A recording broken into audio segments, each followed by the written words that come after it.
Nasubukan mo na bang kumanta sa karaoke? Kung inyong mapapansin, sa halos lahat ng okasyon, birthday, binyag, kasal, hanggang lamay, o kahit walang okasyon na trip lang, hindi mawawala ang karaoke. Pero, saan nga ba nagsimula ang lahat? At paano nakilig ang mga Pinoy dito? Taong 1974 nang maimbento ng isang Pilipino ang sing-along system na mas kilalang -1 na kalaunan ay tinawag na karaoke. Siya ay si Roberto del Rosario. Bata pa lamang ay namulat na si Roberto sa industriya ng musika at dahil dito, iba't ibang imbensyon ang kanyang nalikha sa larangang ito.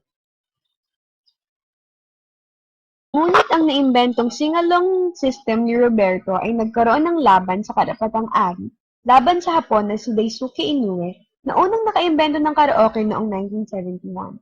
Ayun nga lang, hindi nalagyan ni Inoue ng patent ang kanyang imbensyon. Na unang mag-apply ng patent si Roberto del Rosario kung kaya't sa kanya nakapangalan ang imbensyong ito. Isa sa mga lugar kung saan natagpuan ang karaoke ay dito sa mga arcade. Kadalasan, dito nagpupunta ang mga kabataan para mag-karaoke. Marami na sa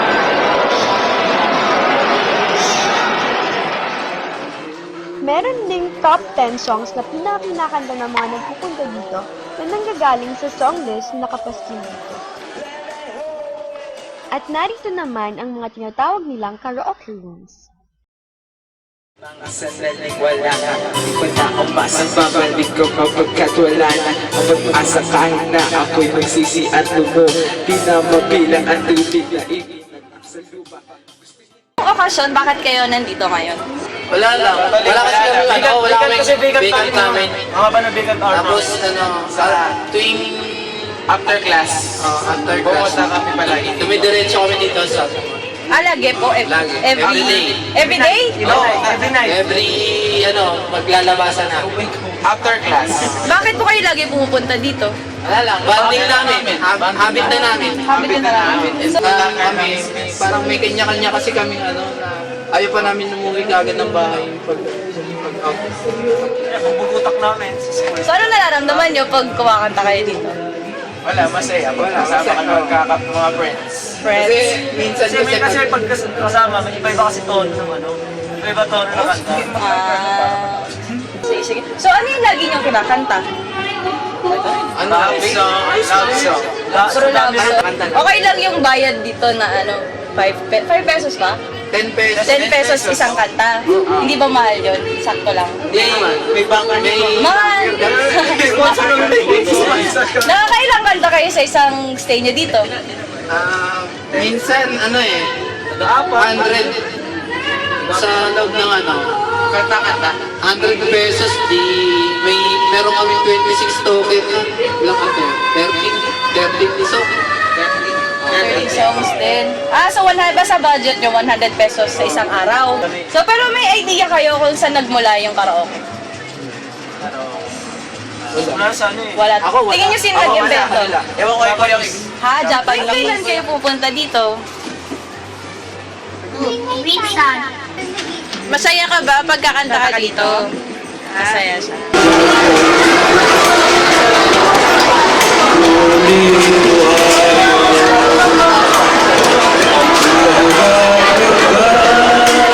Sean, ba't po kayo nandito? Wala. Nag-ano lang. Namamasya lang. Namamasyal lang po kayo. Mahilig po talaga kayo kumanta? Video. Lagi po kayo nagkakaraoke? Karaoke sa mga pagka mayroong karaoke dito. Pero tuwing kayo po kayo pumupunta dito? Bihira lang dahil yung pag wala mag-drive sa akin. Hindi na ako nagpupunta. So ano po nararamdaman niyo pag kung nakakanta po kayo sa mga karaoke? Di po kayo naiiya? Para na-enjoy lang ako. Nag-enjoy po kayo. Alam niyo po kung kung saan po nagsimula yung karaoke? Alam niyo po ba? Hindi ko alam kung saan nagsimula yan. Lolo, ano pong okasyon? Ba't po kayo nandito? Araw-araw lang.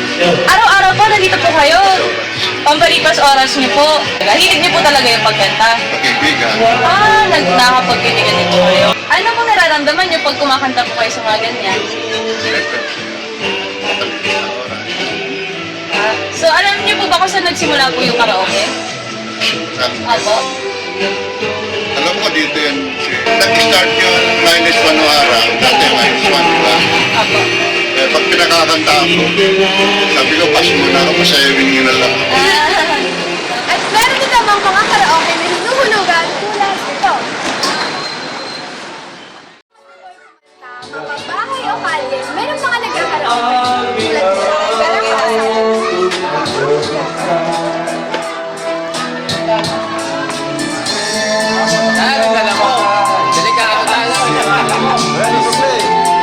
So, kuya, ano pong okasyon? Bakit po kayo nag-karaoke po ngayon? Wala pong may birthday? Nag-celebrate po kayo. Gano'ng kadalas po kayo mag-karaoke? Gano'ng kadalas po kayo mag-karaoke? Isang beses po. So, ano pong nararamdaman nyo pag kumakanta po kayo sa ganito? Ano po? Pagka hindi pa nakakainom, wala pa. Wala pa. Pag nakainom na, Masaya na po. So ano po, alam niyo po ba kung saan nagsimula po itong karaoke? Nasa minus 1. Minus 1 po. Naabutan niyo po yung minus 1? Sa minus 1 na karaoke, punta mo lang.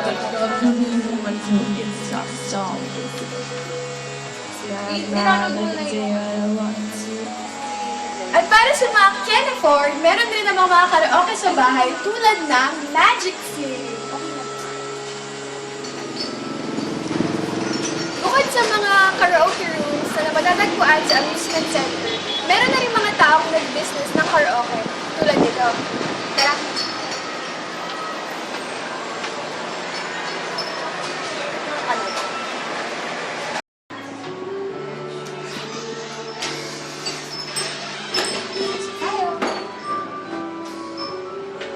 Ay, kuya. Ay, baligtad. Joke lang. Slide pala. Sorry. Napahiya kami sa Sige. Ayan, sir. So, gano'n na po katagal yung business? Mag 2 years na. So, bakit ito po yung naisip mo na? Kasi nung nag-aaral pa ako, daw ako na-study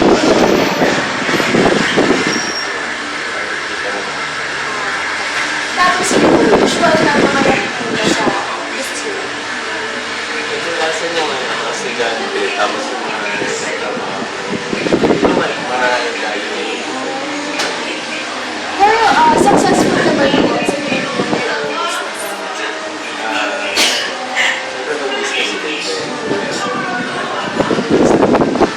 pagpakasyon yun, laging tayo.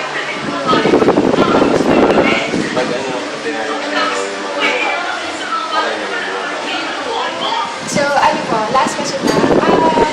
Alam niyo po ba kung saan nag-vlog kayo? Japan ba? Ano po? Sa Japan ba? Pero, sa Pinoy po yung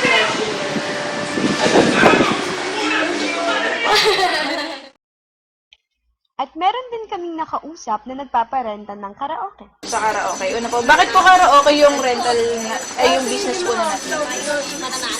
Eh, parang kasi, parang kumbaga sa pwede rin namin magamit. Ikaw, Mark, sus mo na? Mamaya muna. Mamaya-maya na daw. Parang kumbaga sa imbes na mag-rent kami sa iba, Ayun, kami lima. na kami gusto namin gamitin. Ilang karaoke po yung meron kayo? Oh, bola na lang. Madalas may nag-aaral. Minsan, sa gabi. Minsan. Sunod dalawang gabi, tatlo. Wala gente lang, yung mga umuupa. Minsan yung umuupa birthday, gano'n. Pinyagan. Magkano po yung rent ng karaoke? 700. Gano'ng katagal po yung Basta pag nasaan sa hapon, nasa gabi, bukas ng umaga kukunin. Bukas ng umaga pala. Diba, dadaling ngayon, bukas ng umaga kukunin. Kasi pag kukunin sa gabi, pag dito, alanganin lang. Alam niyo po ba na Pinoy rin po yung nag-invento ng karaoke? Hindi ko alam, parang ano yan. Ayaw, Parang bingo. yung Chinese yata, yun yung nag-ano nila. Kasi ang pinaka... Naghanap ng karaoke, ito ang ilan sa mga naging innovation. Ang The Voice ay isang mobile application kung saan pwedeng kumanta na parang karaoke.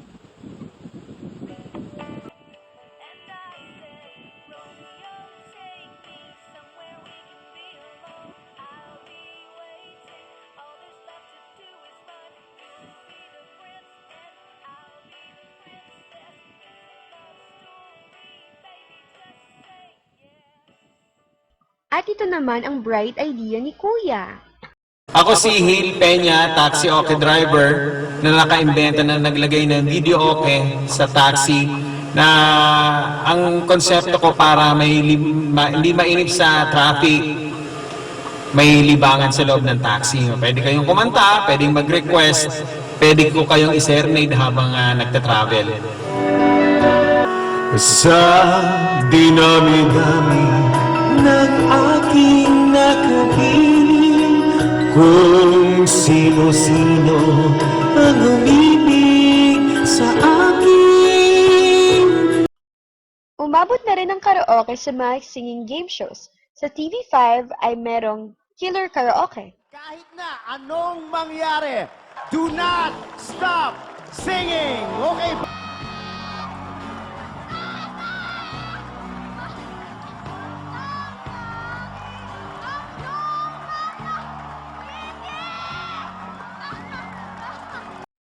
Sa GMA7 naman sumikat ang K, the 1 million peso videoke challenge.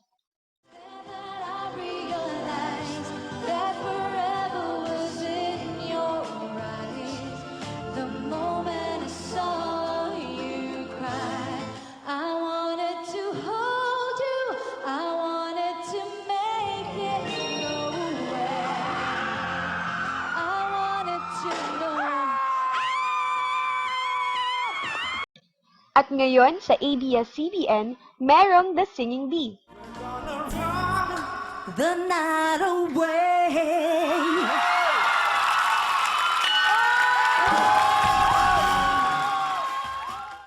Magtanong-tanong naman tayo sa iba't ibang tao tungkol sa karaoke. Mahilig po ba kayo kumanta? Mahilig ka bang kumanta? Hindi, ayaw sa akin naman.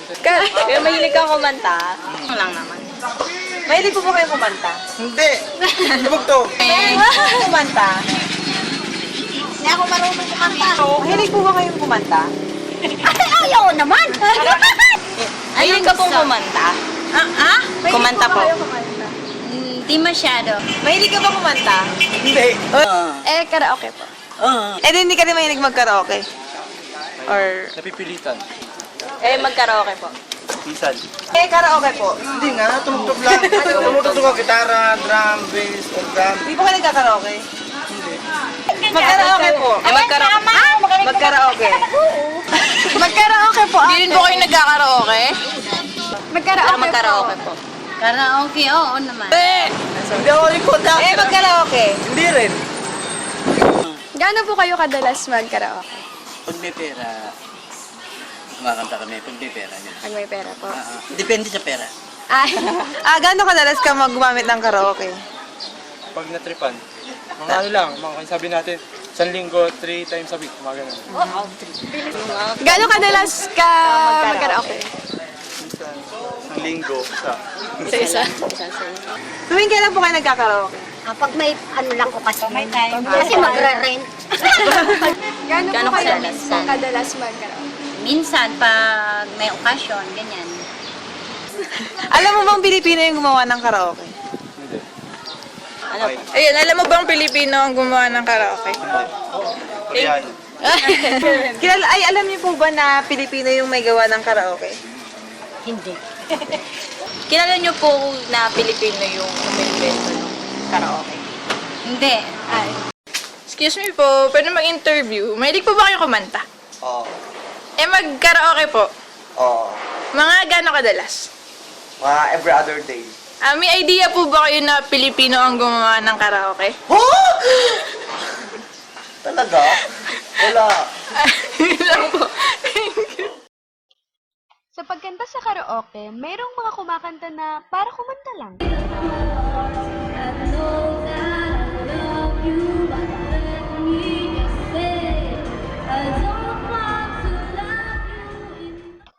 At meron din namang mga bigay todo kung kumanta na sumisikat pa, tulad ni Zendili na umabot pa sa Hollywood.